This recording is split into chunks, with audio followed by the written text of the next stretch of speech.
Tiga negara tetangga Belarusia yang anggota NATO adalah Polandia, Lituania, dan Latvia. Ketiga negara ini protes keras kepada Belarusia, terutama kepada kamratnya Putin, Presiden Belarusia yang berusia 68 tahun, yang berkuasa di Belarusia ketika umurnya 40 tahun, di tahun 1994. Sampai sekarang, bahkan di tahun 2020, jabatannya dipertanyakan, disengketakan. Beliau adalah Alexander Lukashenko dengan keputusannya menjadi tempat pengasingan pasukan Wagner. Terakhir kemarin Presiden Zelensky marah-marah juga kepada Lukashenko karena Wagner sekarang sedang melatih pasukan Belarusia. 4 negara tetangga Belarusia jadi senewan dengan adanya pasukan Wagner di Belarusia, ditambah menjadi training campnya di sana. Wagner merekrut anggota baru, ditambah Wagner tugasnya jadi banyak, termasuk menjadi penjaga keamanan pribadi Lukashenko, juga melatih pasukan elit Belarusia. Pertanyaan, akankah pasukan Belarusia akan jadi tentara selanjutnya untuk menyerbu Ukraina dari sisi utara yang hanya berjarak kurang dari 200 km ke Kiev, ibu kota Ukraina, dari perbatasan Belarusia? Kita lompat sebentar informasinya. Dalam video ini terlihat Ramzan Kadyrov menandatangani surat perjanjian kerja dengan Kementerian Pertahanan Rusia.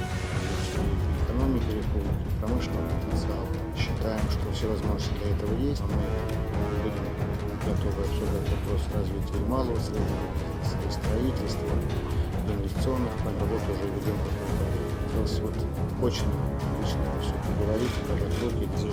Уверен, что у нас получится.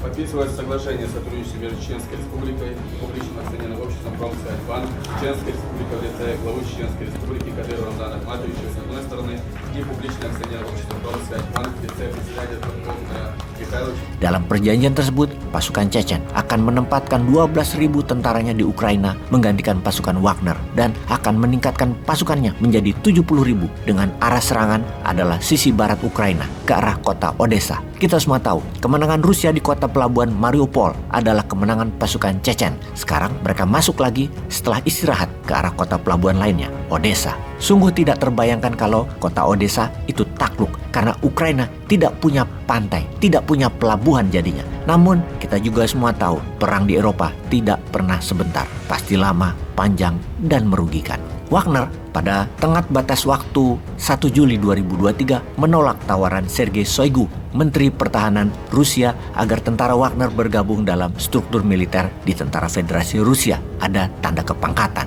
Ternyata Wagner tetap memilih menjadi soldier of fortune, per kontrak, per pertempuran, tanpa struktur, satu tugas, satu bayaran. Di sisi lain, pengamat intelijen pertahanan mengomentari masuknya Wagner ke Belarusia sebagai strategi masuknya pit stop, istirahat sejenak, ganti ban dan isi bensin. Posisi Wagner di Ukraina pun segera digantikan oleh pasukan Chechen dengan mengirimkan pasukan elit Ceknya, pasukan Akhmat yang bersimbol kelelawar hitam. 12.000 pasukan Akhmat sudah dideploy ke Ukraina sekarang. Ini juga pastinya yang membuat berang Zelensky. Ancaman dari utara kemungkinan dari Wagner atau tentara Belarusia. Ancaman dari barat sudah masuk dari selatan oleh pasukan Akhmat Chechen Warrior.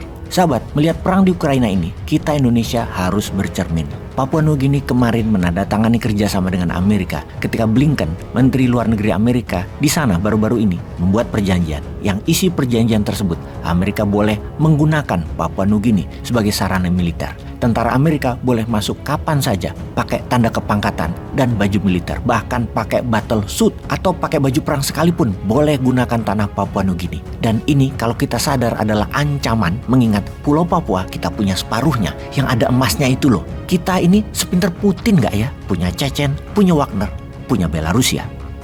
Peace.